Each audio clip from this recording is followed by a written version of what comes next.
Actually, the kidneys are silent organs, so even if your blood tests come back normal, if there is an abnormality, it means the condition has already started to progress. Thank you for watching the video.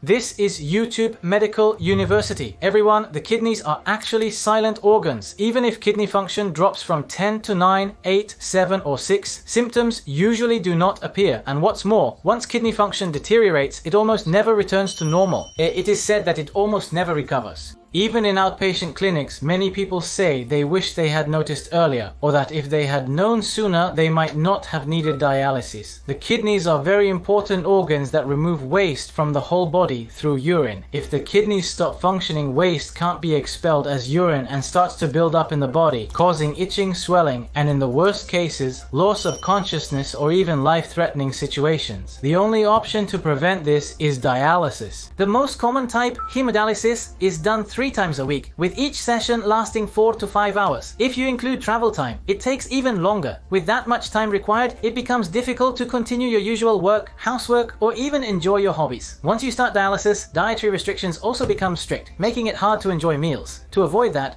in this video, I will explain important points and effective tests to quickly detect kidney dysfunction, which often progresses gradually and is hard to notice. Even if your blood tests are normal and you think you're fine, this is valuable information, so please listen until the end. In the second half of the video, I'll talk about what kind of diet you should have to keep your kidneys strong and healthy, even in the later stages of life. I will explain 4 dietary methods to strengthen your kidneys, as well as 2 common dietary mistakes that are widespread in society. Here at YouTube Medical University, as an active physician, I clearly and responsibly share important points based on my real experience treating kidney conditions. I would be truly happy if you subscribe to the channel so you don't miss any new videos. Now here is today's agenda. In the first section, I will clearly explain the functions of the kidneys. In the second section, I will introduce 5 ways to quickly notice SOS signals from your kidneys. In the third section, I will discuss dietary methods to strengthen your kidneys and common dietary mistakes. Before explaining kidney function, do you know how well your own kidneys are working? In health checkups, you might see a value called creatinine. This value is an effective indicator for assessing kidney function.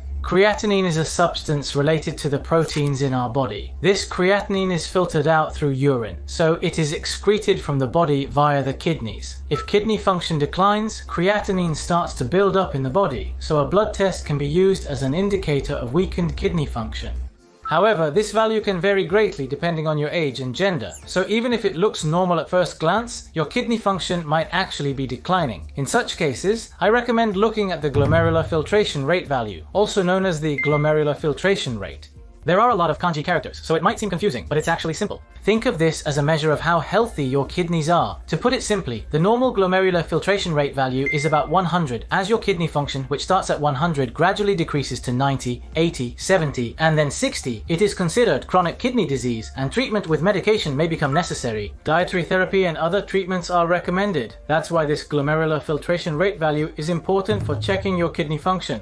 If you have your health checkup results with you, please check to see if your glomerular filtration rate is listed. If it's not listed, I'll put a link to the Japanese Society of Nephrology's calculation website in the description. If you have your age, gender, and creatinine level, you can easily calculate it, so please check it out. Now, taking that into account, I'll explain kidney function in an easy to understand way. If you'd rather know the signs of kidney deterioration sooner, feel free to skip ahead and watch from the second part of the video.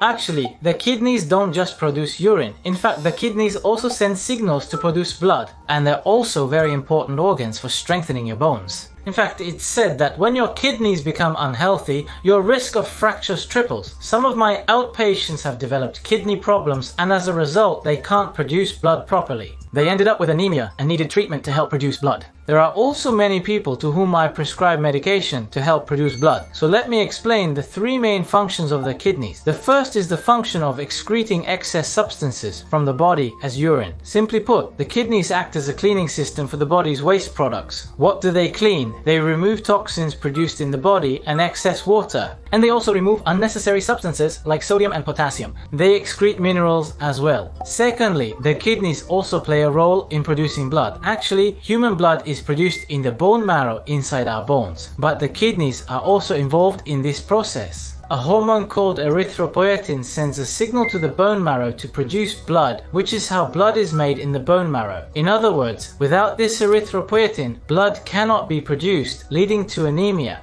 Erythropoietin may sound like a cute name, but it's a very important hormone. The third function of the kidneys is to help build strong bones. Some of you might be thinking, I've never really heard that the kidneys and bones are related.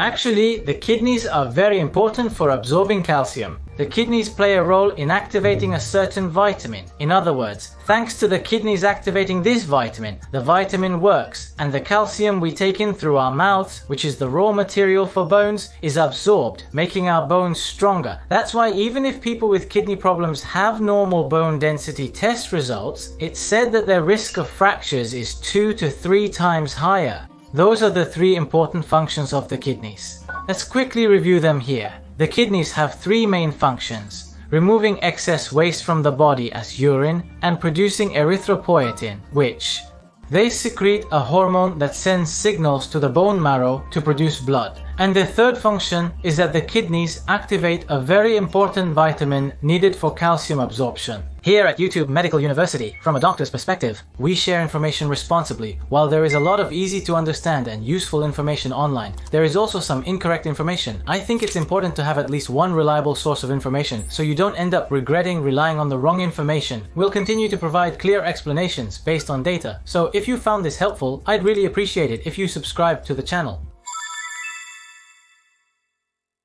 As I mentioned earlier, kidney function is easy to understand if you look at the glomerular filtration rate value. Actually, this glomerular filtration rate value, it keeps decreasing, and even when kidney function drops by 40% from 100 to 60, many people have no symptoms at all and don't notice it. In other words, the kidneys work really hard even with just the remaining 60%. They still perform enough function to remove waste from the body and maintain a healthy life. However, by the time symptoms appear, the kidneys have already deteriorated and much of their function cannot return to normal. That means kidney function does not recover. So when kidney function starts to decline the most, what are the symptoms that appear in the early stages? And is there an effective test to detect kidney problems before symptoms appear? I would like to explain those points. The fastest way to notice kidney problems is through a urine test. Unfortunately, symptoms in the body do not appear until the kidneys have deteriorated to a certain extent. So how can we detect kidney deterioration? The quickest way to notice it is a test called urinary microalbumin measurement. Some of you might be thinking, I've never heard of that before. Let me explain simply. Have you ever heard that when your kidneys get worse, protein leaks into your urine? Sometimes people say their urine protein test came back positive. The main protein that leaks into the urine is called albumin. Have you ever heard that when your kidneys are bad, your urine gets foamy? That's right, it's said that the cause of the foam is protein. When the kidneys start to get worse, it's known that albumin, among the proteins, is the first to leak into the urine. That's why I recommend a test that measures microalbumin in the urine. However, unfortunately, as of 2023, this test is only covered by insurance for people with diabetes. I think that's because most people who develop kidney problems are diabetic patients. So not everyone who starts to have kidney problems can get this test. You need to be careful, but if you're really concerned, I think it's a good idea to talk to your doctor about whether or not to have this test.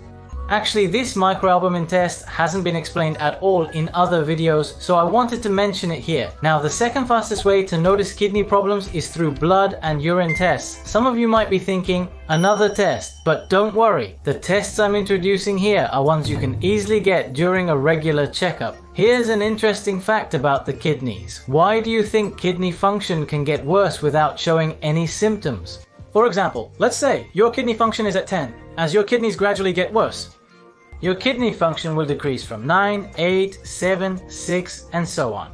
For example, let's say your kidney function was at 10, but now it's down to 7. In that case, the remaining 7 units of your kidneys work hard to make up for the full function, so you don't show any symptoms. It's like, let's work hard for those who aren't here anymore. The kidneys help each other out, so even if your kidney function gets a little worse, you can still live a normal life. However, because there are no symptoms, it often gets discovered only after it has progressed. To prevent that, I recommend the blood and urine test that I'll introduce next. Have you all ever had a health checkup? When you have a urine test during a health checkup, there's an item called urine protein. As I mentioned earlier, if your kidneys get worse, protein leaks into your urine. So for those whose kidney function is declining, Some people will test positive for urine protein, and almost at the same time, a certain value in the blood test will also change. It's known that this value will increase. The first item in that blood test is blood urea nitrogen. This item is called blood urea nitrogen. The second one is creatinine. Sometimes it's written as creatinine, but the creatinine value will also increase. To put it simply, these are substances that are usually excreted in the urine when the kidneys are healthy. However, when the kidneys start to deteriorate and their function declines, substances like blood urea nitrogen and creatinine begin to rise. So, if these values are elevated in a blood test, it could mean that the kidneys might be getting worse. If you're listening to this video and you're worried that your kidneys might not be healthy and want to get tested, but you don't want to go to the hospital, actually, you can do a urine test with kits available over the counter. Try searching for urine test strips on sites like Amazon or Rakuten, and you'll find kits that let you easily do a urine test at home. You just collect your own urine and dip the strip in it, and by the color change you can check for things like protein in your urine, sugar in your urine, or even if there's blood mixed in. Of course, I still recommend seeing a doctor at a hospital, but if you have trouble going to the hospital, please consider trying those kinds of tests. Now, the third fastest way to notice kidney problems is swelling in your body. This symptom usually only appears after your kidney function drops from 10 to 9, 8, 7, 6, or even 5 or 4. Why does your body swell? It's because your kidneys are responsible for removing excess water from your body.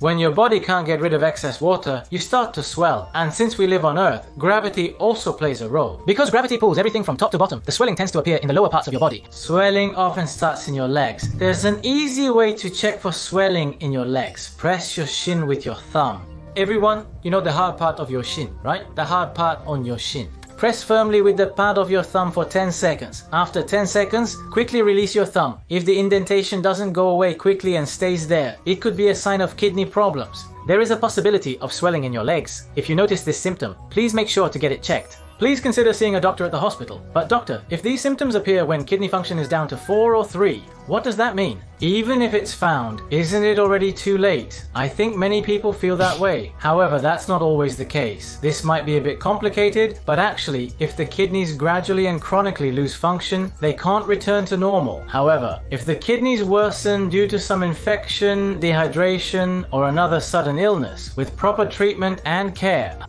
kidney function can sometimes improve. So, at the beginning, I said that kidney function never returns to normal. But if the decline in kidney function happens quickly, there is a chance it can recover. That's why, if you notice even one of the signs from your kidneys that I'll introduce next, I strongly recommend seeing a doctor as soon as possible. Now, let's review what we've covered so far. The fastest way to notice kidney problems is first by detecting small amounts of albumin in your urine. Among the proteins found in urine, albumin appears at an earlier stage, so checking for albumin can help you notice a decline in kidney function as quickly as possible. And the second method is through blood tests and urine tests. What appears in your urine, if protein becomes positive in your urine, or if your blood tests show an increase in blood urea nitrogen, or creatinine, these are signs to watch for. These tests can be done during a health checkup, and for urine tests there are also commercially available kits, so please consider using them. Please consider trying them. Third, I explained about swelling. The kidneys remove excess fluid, but if they can't do that, water builds up in the body and causes swelling starting from the feet. In this way, this channel aims to support your daily life and help you live better. I explain important health knowledge from the perspective of an active physician. I talk about ways to prevent illness before it happens, how to reduce risks, and why certain symptoms or risks occur. I also explain the reasons behind them. Knowledge is a weapon, so I hope we can learn together to avoid being misled by incorrect information. Now, let's move on to the second half. Here are 4 ways to quickly notice kidney problems. The fourth one is anemia. This symptom usually only appears when kidney function, if it started at 10, drops down to about 3. That's the symptom. So why does anemia occur? If you know about kidney function, you probably already understand. The kidneys produce a hormone called erythropoietin, which signals the body to make blood. When the kidneys become damaged and stop producing this hormone, it leads to anemia. Actually, determining whether or not you have anemia, there's a simple way to check. Everyone, please try pulling down your lower eyelid in front of a mirror. Take a look at this image. In the fourth photo, you can see the area under the eye, which is called the palpebral conjunctiva. People with anemia often have this area turn pale. Look at the 2 eyes at the bottom. The key point is whether or not there is a red line just below the lower eyelid when you pull it down. In the two photos at the bottom, you can see a red line just below the eyelid when it's pulled down, right? This is evidence that there is no anemia and that healthy blood is flowing. But how about the two photos at the top? You can see that the red line just above where the eye is pulled down is missing. This is evidence of anemia. It might be a bit difficult if you're not used to it, but please compare your own eyelids with the photos in the video. If you think something seems off, consider consulting a doctor. Now, what kind of symptoms occur when you develop anemia? Let me explain the reason. When you have anemia, you don't have enough blood. You end up lacking red blood cells, which are the red components of blood. So what exactly do red blood cells do? What role do they play? Red blood cells are important for circulating the oxygen we take in from the air throughout the body via the bloodstream. So, when you become anemic and lack red blood cells, your whole body ends up in a low oxygen state, which can make you feel weak or notice that you get tired more easily than usual. Also, because there's not enough oxygen, even a little bit of movement can leave you short of breath or feeling like it's hard to breathe. How about that? If you think about the reason, I think the symptoms of anemia become much easier to understand. Now finally, let's talk about the fastest way to notice kidney problems. The fifth sign is a general feeling of fatigue or sluggishness. This symptom usually appears when your kidney function, which should be at 10, drops to about 2. When only 2 out of 10 kidney functions remain, those 2 kidneys can't make up for the original 10 at all. To review, what do the kidneys do? They are organs that remove waste from the body. So, when the kidneys can't get rid of the toxins that build up in the body, this is called uremia. Remember, uremia is a condition where toxins accumulate because you can't urinate properly. When toxins build up in your body, you start to feel fatigue and sluggishness. And besides sluggishness, even more symptoms can appear. A characteristic symptom is itching of the body. When waste products accumulate in the skin, there are actually mu peptides in the skin. There are things called receptors. When toxins accumulate, these receptors are stimulated, sending signals to the brain which causes itching all over the body. This is why many people with kidney problems who are on dialysis complain of itching. And as I mentioned, when the body can't get rid of fluids besides toxins, swelling occurs. Swelling in the body is one thing, but if water accumulates in the lungs, the exchange of oxygen and carbon dioxide doesn't work well, so the body doesn't get enough oxygen and you start to feel short of breath. And if water accumulates in the abdomen, there are organs like the small intestine and large intestine in the abdomen. There are important organs for absorbing nutrients, but if these become swollen, the body can't absorb nutrients properly. As a result, you may lose your appetite or lose weight. Some people may experience these symptoms, but these are signs of a very advanced stage. It's important to notice the problem before these symptoms appear. So, how was it? These were 5 ways to quickly notice kidney problems. First, microalbumin in the urine. Second, protein in the urine, and blood, urea, nitrogen, and creatinine levels in the blood. Third, the body becomes swollen because it can't get rid of fluids. Fourth, anemia causes fatigue and shortness of breath. Fifth, the body can't get rid of toxins or fluids, leading to tiredness or itching. I've introduced symptoms such as shortness of breath. Finally, as a bonus, let me mention some symptoms that often appear not only when your kidneys are bad, but also in other situations. Yet they can also occur when your kidneys are failing. Let me introduce 2 more important symptoms. These symptoms don't always appear just because your kidneys are bad. Although these are not exactly symptoms, if you have any of them, there is a high possibility that some kind of illness is hidden, so please consider seeing a doctor. The fastest way to notice kidney problems. Here's a bonus tip. The first one is frequent urination at night. This means waking up at night because you need to go to the bathroom. You might think, if my kidneys are bad, shouldn't the amount of urine decrease because they can't make urine? That's a sharp observation. However, in the early stages when your kidneys are just starting to get worse, some people actually experience an increase in urine volume. I'll explain the reason for this as well. This symptom appears when kidney function is... If this symptom appears, it usually shows up when about only 1/5 of your kidney function remains. What this means is that if your kidneys are functioning at full capacity, they can remove a certain amount of waste and minerals from your body. However, if your kidneys are only working at half their capacity, they don't have enough power. So even if the urine volume is the same, the amount of waste and minerals they can remove decreases. That's why your body tries to compensate by increasing the amount of urine. People with decreased kidney function produce a lot of urine, but waste still builds up in their bodies. The kidneys work hard to remove waste and minerals, which can increase the frequency and amount of urination. As a result, it's possible to start waking up at night to urinate. To put it simply, without worrying about being misunderstood, when kidney function drops from 10 to 5, the kidneys can only produce diluted urine. So, they try to compensate by increasing the amount of urine to remove waste and maintain the body's mineral balance. Please think of it that way. What do you think? Doesn't it make the human body seem fascinating when you hear the reasons behind it?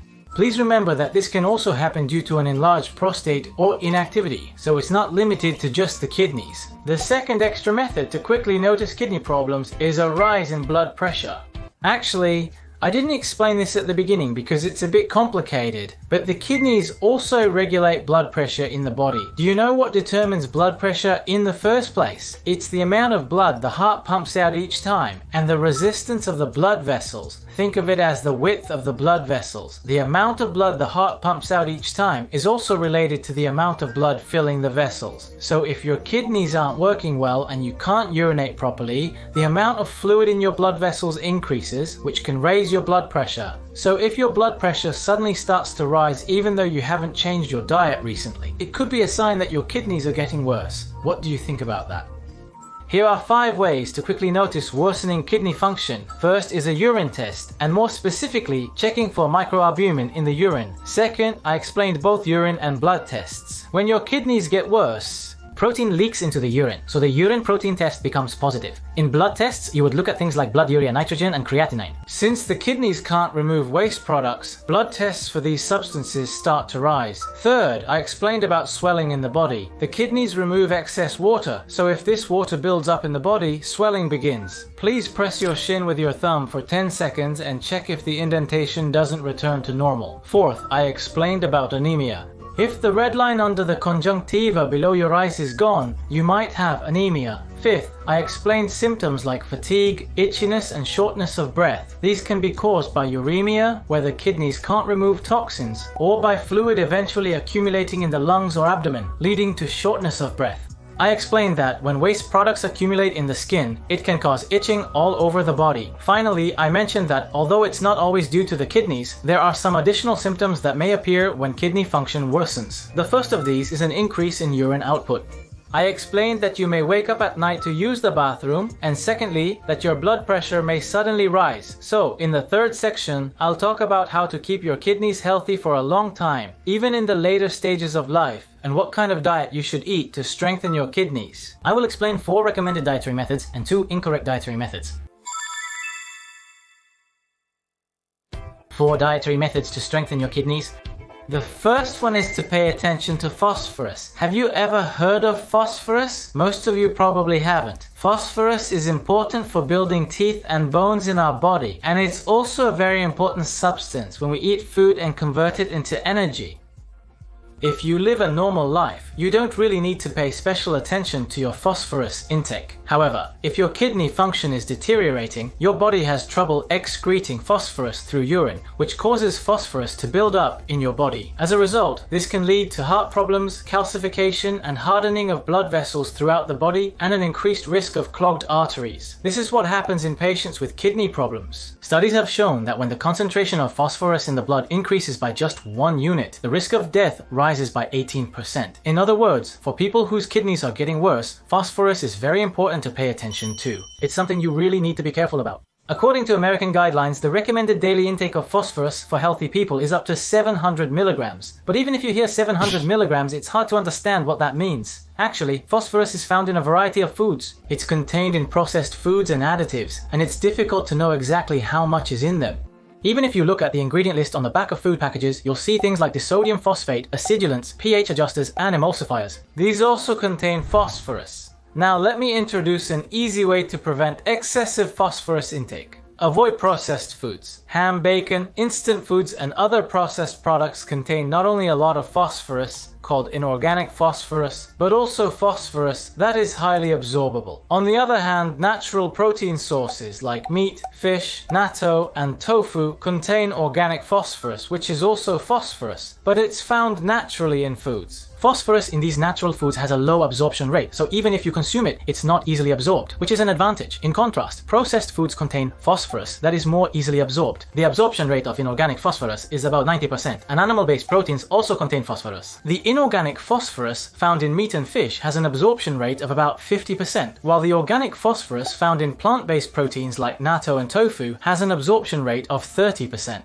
Plant-based proteins also contain dietary fiber and have less harmful fats for the body, so from any perspective I think they are definitely beneficial. And there are also ways to be creative with how you eat them. Actually, this phosphorus, just by boiling, phosphorus dissolves into the water, which can reduce the amount you take in. It's said that you can lower it by about 20 to 50%. So if you can boil it, if the ingredient can be boiled, you can effectively reduce your phosphorus intake. However, the most important thing I want to tell you is, please let me say this, it's not good to blindly reduce your phosphorus intake. As I mentioned earlier, phosphorus is used to build bones and for cells to produce energy. It's an important substance for that, and not getting enough can also be dangerous. The important thing is to work together with your doctor, checking your phosphorus levels and deciding, right now it's okay to eat this much, or you don't need to worry about this, or it's a bit high, so let's be careful. If it's too high, you might be prescribed medication. If you're concerned, please ask about your phosphorus levels during your checkups, or when you visit the hospital.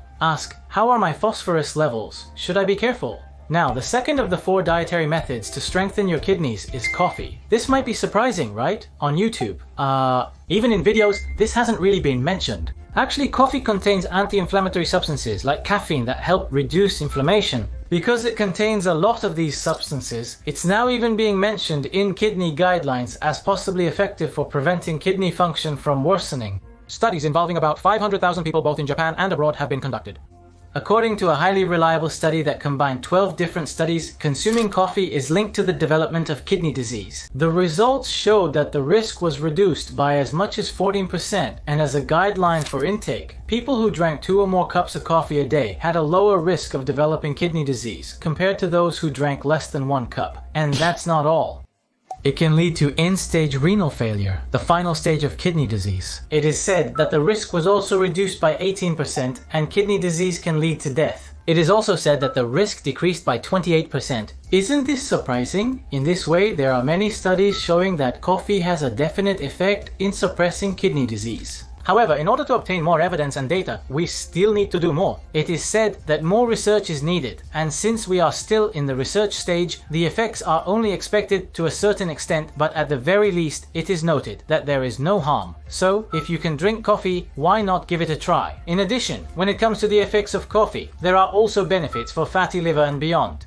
It is said that coffee may help prevent cirrhosis of the liver, lower the risk of depression in women, aid in dieting, and improve concentration. I have previously uploaded a video about the relationship between the liver and coffee, so please check it out from the description box. Now let's talk about strengthening the kidneys. 4 dietary methods.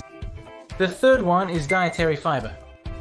For those of you who regularly watch YouTube Medical University, I've explained the importance of dietary fiber many times, so I think many of you already know about it. It's also effective for high blood pressure, diabetes, and cholesterol. I've explained many times that dietary fiber is effective, and what's more, it can even help prevent kidney disease. On top of that, these guidelines also state that dietary fiber is extremely important.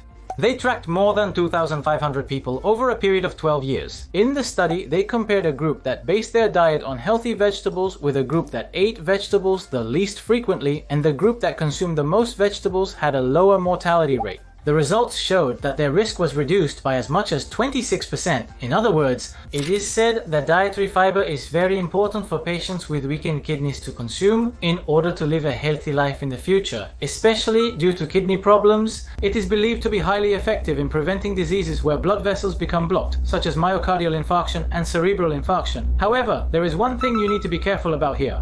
In the study I mentioned earlier, the group that consumed unhealthy vegetables, meaning those who had too much vegetable juice, too many desserts, and refined vegetables like white rice or wheat, in other words, white carbohydrates, was said to have an increased risk of mortality and worsening kidney function. In other words, even when we say vegetables, things like fruit juice, since white rice is also considered a vegetable, eating only white rice or only fruit is not recommended. Instead, vegetables, legumes, nuts, and whole grains are recommended. As a guideline for the amount of vegetables to eat per meal, imagine both of your hands together as a plate, about that much. It is said that if you eat a handful of vegetables, you can get a sufficient amount. Consuming dietary fiber itself is expected to help lower blood pressure and blood sugar levels. My recommendation is definitely nuts. Not only can you get dietary fiber, but you can also effectively take in omega-3 fatty acids, which are oils that help lower cholesterol. Blood pressure, blood sugar, and cholesterol. I've posted a video about the relationship with vegetables in the past, so if you're interested, please check it out from the description below after this. The fourth way to strengthen your kidneys through diet is to reduce your salt intake. Many of you who have studied this well may have heard that people with kidney problems should avoid consuming too much salt. The relationship between kidneys and salt is very well known, but actually it's a misconception that people with kidney problems should always reduce their salt intake as much as possible. Less is not always better. It's true that people who consume a lot of salt have a higher risk of high blood pressure and kidney problems. These are undeniable facts. However, reducing salt intake, when comparing people who reduced their salt intake with those who didn't, there isn't solid data showing that their future mortality rate decreased. In other words, it's likely that reducing salt intake makes it less likely to develop kidney disease and is better for your health. So, that's why we're told to keep our salt intake moderate. If you take in too much salt, people with kidney problems who are already prone to swelling can experience even worse swelling, making it harder to walk and causing problems in daily life. I actually see many patients like this in my practice, so if possible, let's try to keep our daily salt intake to under 6 grams. That means about 2 grams per meal. Here are some dietary methods to reduce salt intake. There are all kinds of recipes like that available online. It's true that making low salt meals just for yourself like that is ideal if you can do it, but when you're busy, you also have to cook for your family. So making a separate low salt meal just for yourself can be difficult, right? I know I couldn't do it. That's why what I recommend is a balanced eating method. For the main dish, eat the same thing as your family, but instead, for side dishes, soups, or pickles, it's important to be creative with these items to keep your total salt intake under control. For example, if you have grilled pork as your main dish and it contains 1.5 grams of salt, that means you only have 0.5 grams left for the rest of your meal to stay within 2 grams per meal. If you add miso soup in this situation, the salt content in just one serving is already 1.2 grams, so your total salt intake increases quickly. The same goes for pickles. Just 3 slices of takuan contain 1.3 grams of salt. So, when I give nutritional guidance at my clinic, I tell people not to have more than 1 bowl of miso soup a day and to try to limit pickles to just once a day if possible. Instead, try serving warm tea or use vinegar dishes in place of pickles and enjoy your meals by using sour flavors instead of salt. It's also fine to have your main meals together with your family. This is what I usually tell people. In addition, when it comes to salad dressings also tend to have more salt than you might expect, so try using olive oil and honey instead. If you can get used to enjoying your side dishes without adding salt, you'll naturally be able to reduce your salt intake. It's said that consuming too much salt can easily raise your blood pressure, and having high blood pressure is considered bad for your kidneys. Actually, the kidneys are made up entirely of blood vessels, so when the pressure inside those vessels rises, it's easy to understand that this puts a strain on your kidneys.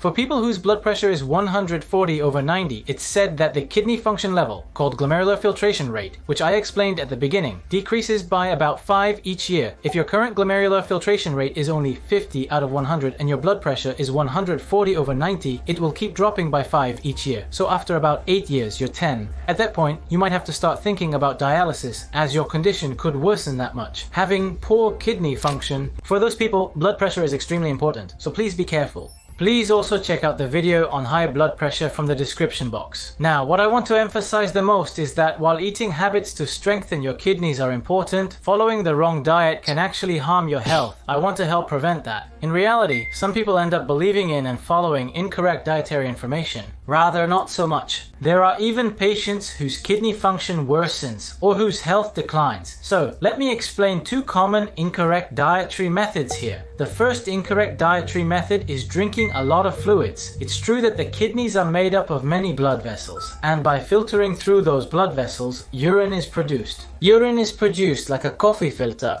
If you drink a lot of water so that the coffee filter doesn't get clogged, it sounds like your kidney function will be maintained. When you hear it put that way, it kind of makes sense, doesn't it? Information that sounds good to the ear like this can be a bit misleading. You need to be careful. Just because you drink a lot of water and your kidney function is maintained, it doesn't necessarily mean everything will be fine after that. There is no data showing that the risk of death decreases. In fact, drinking too much water can lower the mineral sodium in your body, and in the worst case, it can cause impaired consciousness or even death. So, how much water should you actually drink? In an observational study that gathered patients whose kidney function had worsened from stage 3 to stage 4, it is said that people who consumed about 1 to 1.5 liters of fluids per day had the lowest risk of their kidney condition worsening in the future. Furthermore, those who drank less than 1 liter actually had a higher risk. There are studies showing that the risk of kidney deterioration increases if you drink less. So I think it's best to consume about 1 to 1.5 liters of fluids per day. For healthy people as well, drinking 1 to 1.5 liters a day is normal, isn't it? So when it comes to water intake, you don't need to be overly conscious about it. There's no need to be overly conscious, but of course, not drinking enough is also a problem. Not drinking enough increases the risk of dehydration and heat stroke, but drinking too much can also be dangerous. So let's make sure to consume a reasonable amount. If your kidney function gets much worse and is close to requiring dialysis, it becomes harder to produce urine. So even drinking a normal amount of water can lead to swelling for some people. If that happens, in that case, please make sure to consult closely with your primary doctor to find the right intake amount for yourself. We live in an information society with a lot of information circulating. There is a lot of useful information, but some of it is incorrect. There is such incorrect information out there, so please be careful not to be misled by it and end up regretting it. At YouTube Medical University, we provide easy to understand information based on data from the perspective of active doctors. If you found this helpful, I would appreciate it if you could subscribe to the channel. Now then, let's talk about the mistakes. Here is the second of the 2 dietary methods. Anyway, it means restricting potassium. If you think that you should limit potassium to improve kidney function, I think you are very well informed. However, here is the conclusion. You shouldn't restrict potassium too much, but you also shouldn't consume too much. There is no specific guideline for how much you should take per day, so please keep that in mind. The guidelines also state this. For people whose kidney function is declining, a blood test will show potassium levels between 4 and 5.5. That's why you should follow up while consulting with your doctor or nutritionist. This is because your kidney health, genetic factors, and the medications you usually take can easily cause your potassium levels to go up or down. And what's more, there are many videos that introduce potassium as if it's a harmful substance for the kidneys. But even for patients with kidney problems, research data shows that taking potassium can lower the risk of kidney function decline and slow down the deterioration of kidney function. Not only that, there is a lot of data showing that taking potassium can lower blood pressure, reduce the risk of stroke, and increase bone density. As shown in this image, the relationship between potassium and mortality forms a U-shaped curve. If your potassium is too low, the risk increases, and if it's too high, the risk also increases. So why is that? People with kidney problems should restrict potassium. It's generally said to be careful about this, right? That's because potassium is, of course, an important mineral. But when your kidneys aren't functioning well, it becomes harder to excrete potassium in your urine. And without realizing it, potassium builds up in the body, which increases the risk of developing arrhythmias. That's the reason. As long as you're properly monitored with blood tests, there's absolutely no need to avoid vegetables or fruits too much just to avoid potassium. In fact, it's actually important to take in potassium effectively to help maintain your kidney function in the long run. So, what I'm going to introduce next, please only try ways to reduce your potassium intake if your potassium levels are actually high and your doctor has told you to be careful with your diet. The following tips are for those who have been advised to lower their potassium effectively. These methods mainly apply to processed foods like vegetable juice and fruit juice. You should start by reducing potassium, as I mentioned earlier. Fruits and vegetables help maintain kidney function. They are also important nutrients, and to efficiently reduce potassium and still eat vegetables, the key is to blanch them. Just by doing that, you can reduce it by about 20 to 50%. By reducing potassium or simply soaking them in water before eating, you can reduce potassium by about 10%. Please give it a try. At Saichigan, as the 4th dietary method to strengthen the kidneys, we recommend paying attention to phosphorus. That means drinking coffee, consuming dietary fiber, and reducing salt intake. And as 2 examples of incorrect dietary methods, drinking a lot of water and trying to suppress potassium no matter what. I've introduced these points. What did you think? In this video, I explained in an easy-to-understand way how to quickly detect the 3 signs of kidney problems to avoid hemodialysis and dietary methods to keep your kidneys healthy. The symptoms you are experiencing and the things you are practicing. If you share your dietary methods in the comments section, I think it will be helpful for everyone to learn. Also, whether you give a thumbs up or a thumbs down, your feedback on this video will be useful. I will continue to share valuable information in the future, so if you like, please subscribe to the channel. Well then, see you in the next video. I'm a general practitioner. The Way of Living Without Aging from Your 70s that I learned from my patients became a bestseller in 4 categories and ranked #1 in the gift ranking. In my daily work as a doctor, I learned from my patients. I have compiled important ways of living and health methods into one book. It's a book that will make you think, I want to live a healthy life like this too. It's on sale now and getting great reviews, so please check it out.